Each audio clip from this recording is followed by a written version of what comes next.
Hi everyone, so I've been playing the Diablo Immortal Alpha and I've been grinding my way to Endgame with my Demon Hunter here, trying all the Endgame activities there are so far in the game, and I want to show you how the class works a bit. So far there are 4 playable classes, which is Demon Hunter and then Barbarian, Monk and Wizard, and there are 2 more to come, which are Crusader and Necromancer.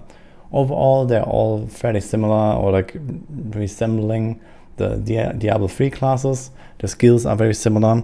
So you can look here, for example, we have a multi-shot skill and it's like a cone, so it's very similar. You have a Rain of Vengeance here. So there's like some stuff that I have equipped. You have the sentries here, for example. This is like similar to spike traps, it's called knife traps. So a bit of the things are different, but generally it's very reminding of Diablo 3 in general. We have the primary attacks and we have the skills. So the big button is always the primary attacks. I think this is similar for all classes. I haven't really checked out the other classes. And then you have basically all the different skills here. I think in total it's 12 skills so far. I'm not really sure if they're gonna add more skills, but this is what we have here. So you can see, yeah, some stuff is a bit different. Some stuff is a bit of like a combination between like different skills that are in Diablo 3 and maybe a rune or so. And some stuff is like a little bit new. But overall you can see, like for example here you have spinning chakram. It's not really exactly like spamming chakram like you do in Diablo 3, but it basically took a bit of inspiration and that's it. While Rain of Vengeance, for example, is basically one-to-one the same skill that we have, with like maybe different cooldowns, different damage values. So the main skills that I use here are the multi-shot, and you can see it's actually fairly easy to aim. This circle on the right that you can see is how I can target here. So basically I just have to do like a little swipe with my finger, and this will determine where I will put it.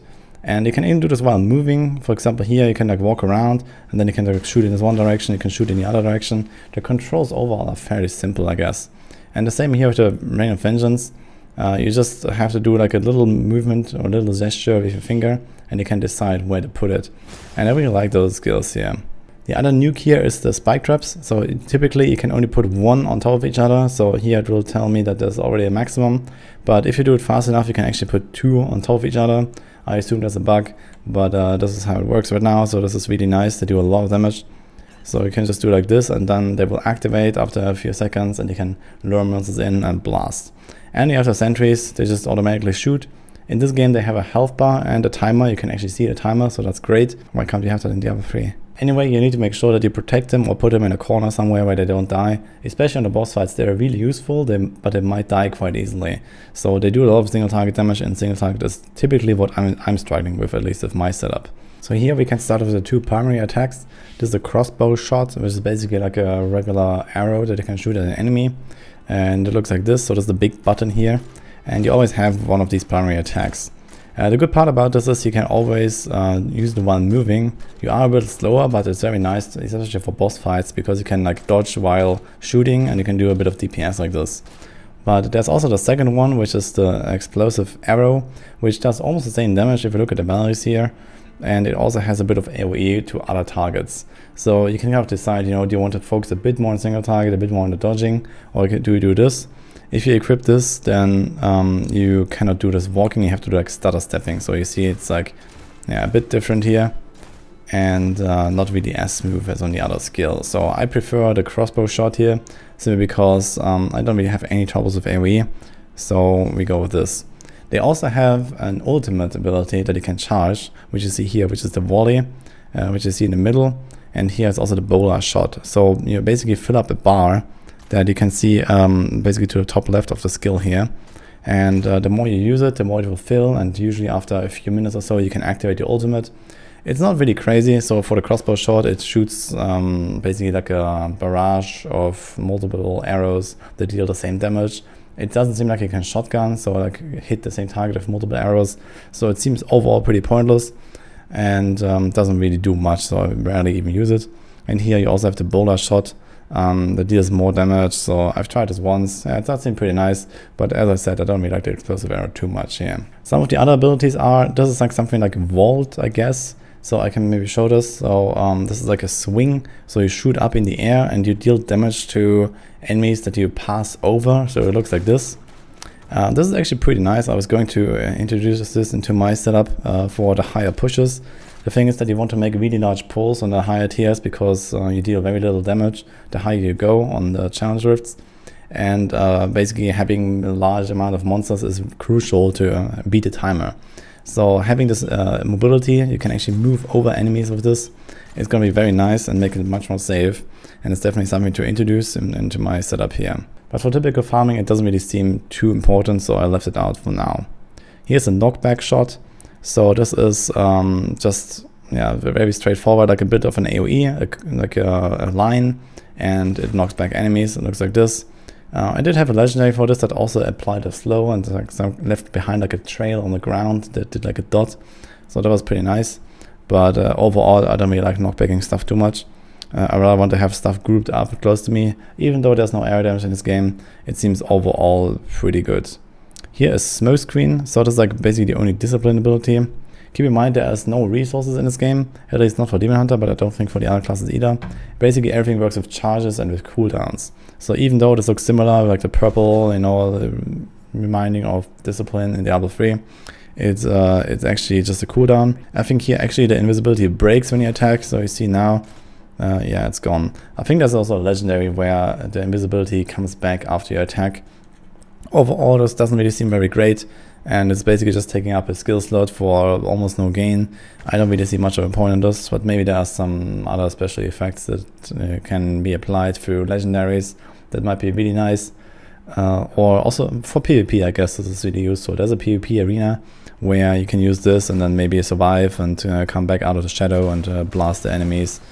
Something like that maybe. Other than that, we have the spinning chakram. So this is a pretty decent skill. We also have strafe. I can just equip all of them here. And we have vengeance. So vengeance is not really a long cooldown here. So instead of 2 minutes, it has 20 seconds and lasts for 6 seconds. And you also do these like side cannons that you have in Diablo 3. And you also get a bit of increased movement speed. This seems pretty pointless because the buff lasts for so short anyway. You don't really get that much out of it, but you do get a bit of like extra AoE damage while using a primary attack. So while everything else is on cooldown, you can pop Vengeance and just start blasting with your crossbow shot. And it looks pretty awesome actually. I really like the visual. And then you just wait a bit until the cooldown is ready. So basically you can have like, some 3 really good nuke abilities, and while everything's on cooldown, you pop this and you go blast. And you have like a bit of an extra AoE damage or so. Here's the spinning chakram. This is actually spinning around me in a few circles. This is because of a legendary which I have. So if I unequip that one, it looks a bit different and it goes in a straight line. I need to find which legendary it is. Here it's this one. So let's remove it. And this is how chakram looks regularly. So you just shoot it into a line and it will spin once and it will come back. And you can actually catch it and it will refresh your cooldown. Look at that. It's actually pretty amazing.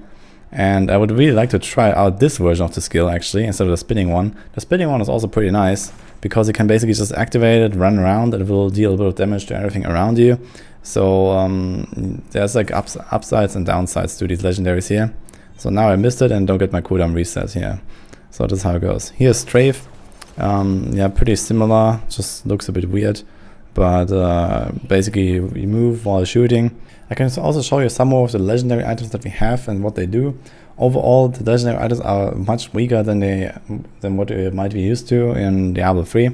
So we have this one with the spinning chakram, and this is actually something that changes how the skill works.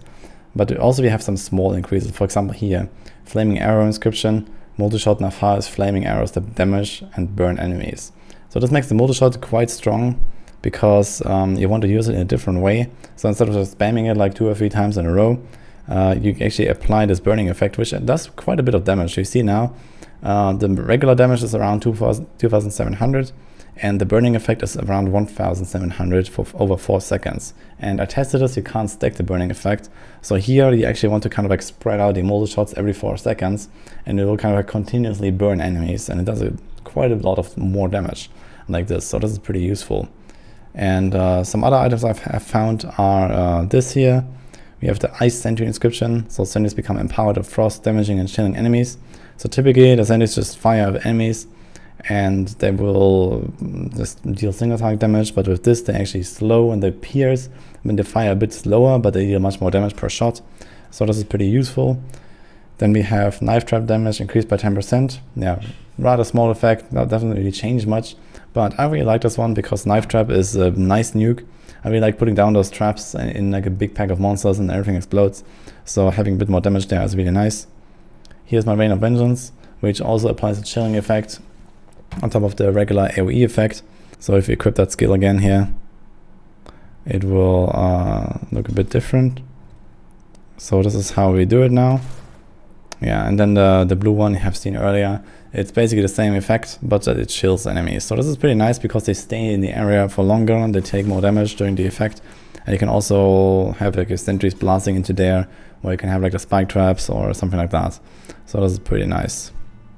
I've also seen a legendary where Strafe, for example, shoots out grenades instead of single target like arrows.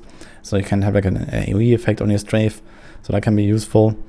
And here's, for example, also another legendary for your explosive shot, which is one of the primary attacks that will cause enemies to burn. This actually seems very strong, and I'm quite tempted to try this out, but I haven't done so yet. If you like, I can also show you this a bit in action here. So you might have seen this on one of my other runs, but this is basically how it goes. You walk in there into this rift. This is basically like a Nephilim rift. You just get a bit of loot and have a chance for getting a legendary gem. And here I try to make a pull now. And as I said, this is like very AoE focused the way I play. So instead of trying to mow down enemies one by one, we kite them a bit together, and now here we blast. And then we can blast them with multi-shots and boom here. I really like making those big pulls. It feels very cool to actually blast all these big packs here. And you can see the progress there on the left is increasing very rapidly. And now we have to wait for the cooldowns, but it doesn't matter much. We just make the next pull here. I start with the Rain of Vengeance, double spike trap, a multi-shot. And then whatever is left, we just mow down with like maybe another multi-shot and the sentries. And that's about it. So we like that combo here. Yeah, and these rifts actually go quite fast. Usually you can clear them in like 2 or 3 minutes or so. The challenge rifts can be a bit slower because you can decide to go for like a high difficulty, and the higher you go, the less damage you deal to the enemies. So you basically scale down your damage, you scale up their damage. I don't really know how the scaling works, but it's quite heavy, so it really depends on your item level. It's like more of a gear gate than anything. You can't really go like super high. Like for example, the highest I've cleared right now is like a 21, I think, and I think the highest that has ever been done is like a 40 or so. Maybe it's a bit higher today. I haven't checked yet, but it's basically yeah, really reliant on your gear, because I just go in and I do only like 10% of my damage or so. If I go like 2 or 3 tiers higher, or do like 5% of my damage, and everything does like double or triple damage to me. So there's like some really heavy scaling involved that yeah, somehow scales with your power level and your offensive rating, which is like the most important stat if you want to progress for the challenge rifts and already high tiers. But typically there's not really much of a reason to do so. The rewards are very minor, it seems, and I don't really care too much about completing them, because you only get like a few runes and some other stuff. And here's the boss now. So usually this works quite well if you try to nuke them down with the spike traps here, or the knife traps, and you have the sentry shooting a bit. And as I mentioned, the single target is not super crazy, but it works. Usually you can kill the bosses in like half a minute or something. And let's finish here. Boom. Right, this one was 3 minutes. Get a bit of loot here. And that's about it. So I'm playing this on a tablet. Overall this works pretty smoothly. I really like the controls of the Demon Hunter. And if you're worried about, like those AoE skills, how to target them or so, I can tell that it's actually quite easy. And with a lot of practice, you can also do that, while moving, no problem.